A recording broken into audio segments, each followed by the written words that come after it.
오늘은 지난 2022년 11월 30일부터 일주일간의 말씀 묵상을 나누는 시간 갖겠습니다. 저는 여전히 전도서를 묵상하고 있습니다. 말씀 묵상 시작합니다. 2022년 11월 30일 전도서 2장 12절에서 17절 말씀. 보통의 사람들은 누군가의 기억 속에 좋은 사람으로 또 지혜로운 사람 혹은 괜찮은 사람으로 오래도록 기억되고 싶어 한다. 소위 말해 평판이 좋은 사람으로 기억되는 것을 원한다. 어리석거나 무지한 사람으로 낙인되는 것보다 훨씬 나으니 말이다.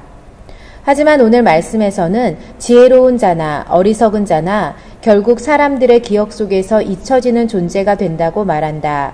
결국 죽고 나면 우리에 대한 사람들의 기억, 그 안에 담긴 평가와 평판 역시 사라져버리게 되는 것이다. 이런 생각을 하니까 삶의 허무함이 몰려오는 것을 느낀다.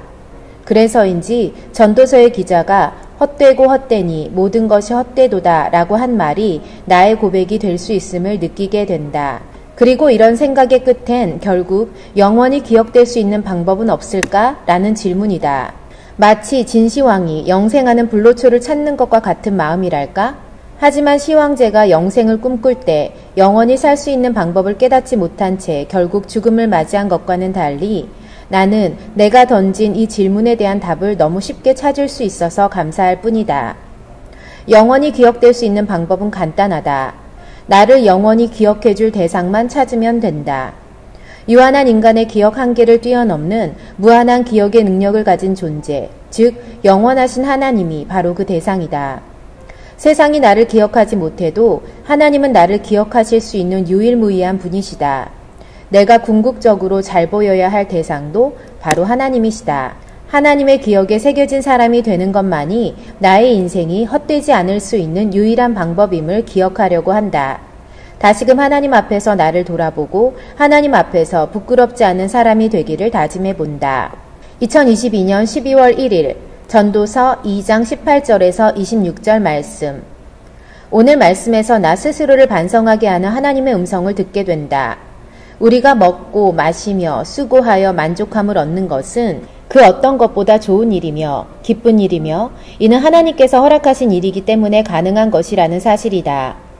결국 우리가 맛있게 먹을 수 있는 음식을 주신 하나님, 우리에게 일할 수 있는 터전을 주셔서 만족스럽게 일하게 해주시는 하나님, 그 하나님을 찬양하며 감사하는 것이 우리의 마땅한 반응인데 여기서 나는 한 가지 마음에 찔리는 게 있다. 하나님께서 일용할 양식으로 내게 먹이시는 것에 감사하면서도 계속 살이 찐다고 느끼거나 혹은 예전보다 과체중이 된 나를 보며 불만족해 하고 또 먹고 나서 후회하는 태도가 반복적으로 나타난다. 물론 누구나 그럴 것이다. 많이 먹었다 혹은 괜히 먹었다 한다. 너무 일상적인 말이어서 아무렇지 않게 넘어갔었는데 오늘은 그게 아닌 것 같다. 내가 먹고 마시는 모든 것에 후회나 아쉬움이 0도 남지 않는 감사와 만족과 기쁨이 내 안에 있는 것이 그것을 허락하신 하나님을 향한 당연한 반응임을 깨달았다. 매 순간 어떤 상황에서도 맛있게 잘 먹었습니다로 끝날 수 있는 내가 되어야 함을 깨닫는다. 맛있게 잘 먹은 후 하는 사소한 후회도 있어서는 안 된다는 생각을 하면서 나의 식습관, 현재의 운동습관, 개선을 위한 방법까지도 진지하게 고민해보게 된다. 하나님의 말씀이 재밌다. 사람들은 이 비밀을 알까? 하나님의 말씀이 지켜야 할 혹은 하지 말아야 할 계명만 있는 것이 아니라 우리 일상의 사소한 생각, 말, 행동, 습관까지 세밀하게 지시하시고 가르치시고 계신다는 사실을 말이다. 말씀하시는 하나님, 깨닫게 해주시는 하나님 감사합니다. 2022년 12월 2일 전도서 3장 1에서 15절 말씀. 전도서 말씀을 묵상하며 반복적으로 나온 말씀인데도 오늘 이 순간 새롭게 다가오는 것이 신기한 말씀이 여기 있다. 사람마다 수고함으로 낙을 누리는 것이 하나님의 선물이라고 말씀하신 부분에서 나는 깨달았다. 나의 일과 수고에서 만족함을 얻는 것은 find, 즉 찾아내는 것이라는 사실을. discover라는 단어처럼 전혀 몰랐던 사실이나 정보를 찾아내는 것이 아니라 우리 일에서 얻는 만족은 이미 존재했던 것이기에 우리가 찾기만 하면 되는 것이다. 이 말씀은 내게 이렇게 들린다. 나의 일이나 사역에서 얻게 될 만족감은 이미 그 안에 있으니, 즉 이미 하나님께서 선물로 주신 것이니 찾아서 가져가라는 말씀으로 말이다. 이런 깨달음은 내게 더 없는 자신감과 소망을 주는 것 같다. 이미 열매가 있고 만족이 넘치게 될 현장에서 사역하고 있으니 잘 될까? 괜찮을까? 이것을 염려할 필요가 전혀 없는 것 같아서 말이다. 남편과 나를 주의 종으로 세워주신 우리 교회에 우리가 수고함으로 낙을 누리는 것은 하나님의 선물이다. 또 루디아의 집에서 수고함으로 낙을 누리는 것이 하나님의 선물이다. 이 두 가지를 기억하며 감사하자. 동시에 우리의 수고가 전제되어야 함도 잊지 말자. 그러니 열심히 수고하자. 2022년 12월 3일 전도서 3장 16절에서 22절 말씀. 우리 모든 인간이 하나님 앞에서 겸손해질 수밖에 없는 이유가 오늘 본문에 있다. 다 흙으로 말미암았으므로 다 흙으로 돌아간다는 말씀만큼 우리의 존재를 정확히 설명해주는 구절이 또 있을까 싶다. 인류 모두가 알다시피 우리의 육체의 죽음은 곧 흙에 묻히는 것으로 끝이 나니 말이다.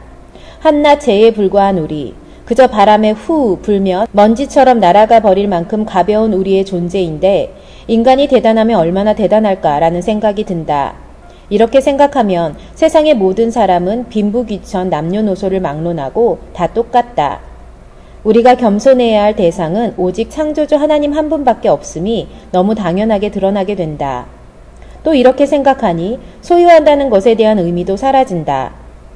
그런데 나를 포함한 우리 모든 인생은 왜 소유를 원하고 또 왜 겸손하지 못하고 누군가 위에 군림하고 싶어 할까? 나의 대답은 결국 죄 때문이라는 데서 끝이 난다.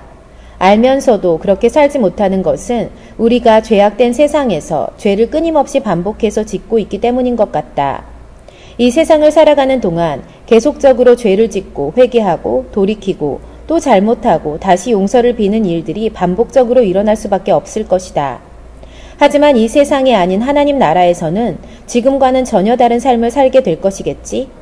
그러니 하나님 앞에서 겸손하자. 아니, 더 정확히는 하나님께서 지켜보고 계시는 이 세상에서 겸손히 살아가자. 하나님 보시기에 나와 다른 사람들은 차별 없고 차이 없는 그저 하나님의 피조물일 뿐이니 말이다. 나의 마음 상태를 점검할 때는 나노미터의 정확함으로 깊이 들여다보고 반성해야 할 것은 반성하고 돌이켜 회개할 것은 돌이켜야 함을 재다짐하게 된다. 2022년 12월 4일 전도서 4장 1에서 6절 말씀. 두 손에 가득하고 수고하며 바람을 잡는 것보다 한 손에만 가득하고 평온함이 더 나으니라. 아멘. 어떤 사람의 두 손에는 수고가 가득 차 있고 또 어떤 사람은 오직 한 손에만 수고가 있어 평온하다는 말씀. 이 말씀의 뜻이 무엇이며 하나님께서 내게 말씀하고 싶으신 것은 무엇일까? 하나님은 내게 여유 있는 손을 가진 자의 평안을 말씀하신다는 생각이 들었다. 맘껏 욕심을 부려 혹은 너무 많은 열심으로 내 두 손에 수고를 가득 쥐고 있으면 나는 더 이상 누군가에게 뻗칠 손도 없고 여유도 없다. 이미 내 손은 무엇인가로 가득 차 있으니까. 하지만 내 두 손 중에 한 손만 수고로움을 담고 다른 한 손은 여유 있게 그냥 둔다면 그 손은 언제든 누군가에게든 뻗을 수 있는 손이 된다. 즉, 나의 삶이 빡빡하게 꽉 짜여져 있으면 다른 사람 혹은 다른 무엇이 들어올 공간과 여유가 없는 것은 헛되이 바람을 쫓아가는 것과 같다는 말씀이다. 반면에 누군가가 혹은 무엇인가가 내게 들어올 수 있는 충분한 시간과 공간과 여유를 만들어 놓는다면 그것이 곧 평온이라고 주님은 말씀하신다. 나의 삶, 시간, 인생을 점검해 볼 수 있는 말씀을 주시는 것 같아서 감사하다. 그리고 며칠 전 말씀 묵상에 이어서 계속적으로 하나님께서 말씀하시는 것은 안식, 여유, 쉼이다. 내게 익숙하지 않던 단어이지만 이제 이 단어들이 익숙할 뿐만 아니라 내 일상의 루틴이 되고 내가 되는 어떤 연습이 필요한 것 같다. 감사합니다, 하나님. 2022년 12월 5일 전도서 4장 7절에서 16절 말씀. 하나님께서는 오늘 말씀을 통하여 남편과 내가 함께하는 사역에 대해 격려해주고 계심을 느낀다. 두 사람이 한 사람보다 나음은 그들이 수고함으로 좋은 상을 얻을 것임이라. 혹시 그들이 넘어지면 하나가 그 동물을 붙들어 일으키려니와 홀로 있어 넘어지면 붙들어 일으킬 자가 없는 자에게는 화가 있으리라. 또 두 사람이 함께 누우면 따뜻하거니와 한 사람이 어찌 따뜻하랴. 한 사람이면 패하겠거니와 두 사람이면 맞설 수 있나니 세 겹줄은 쉽게 끊어지지 아니하느니라. 아멘. 목회도 그렇지만 루디아의 집 선교 사역도 남편과 함께 고민하고 논의하고 만들어 나갈 수 있게 하심이 감사하다는 고백을 하게 된다. 목회자이고 사모라고 해서 모두 다 똑같은 마음일 수는 없을 텐데 적어도 남편과 나는 영혼 돌보는 사역에 있어서 또 하나님 나라에 합당한 천국 시민을 세워나가고자 하는 마음에 있어서는 같은 마음으로 수고하고 있기에 이것이 결국은 우리를 위한 하나님의 좋은 상을 향한 믿음의 걸음이라 믿는다. 지금처럼 서로 돕고 협력하여 성령님과 더불어 든든한 삼겹줄을 만들어 가야겠다는 결단의 고백도 하게 된다.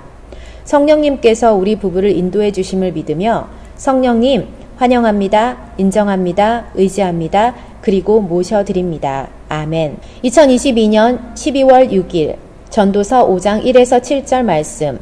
너는 하나님의 집에 들어갈 때에 내 발을 삼가라고 말씀하시는 하나님. 이 말씀은 비단 예배를 드리거나 기도하기 위해 하나님의 성전에 들어가는 것만이 아니라 우리가 하나님 나라에 들어가는 인생의 모든 여정에서의 걸음걸음을 말씀하시는 것 같다. 우리의 하나하나의 선택이 모여 인생이 되고 그 인생의 끝에 주님 나라가 있기에 우리의 목적지인 하나님이 계시는 그곳을 들어갈 때 너의 발을 삼가라는 말씀이 무엇인지 알 것 같다. 인생의 걸음걸음마다 신중하고 조심히 걸어야 하듯 모든 선택에서 조심하고 신중해야 하는 것이다.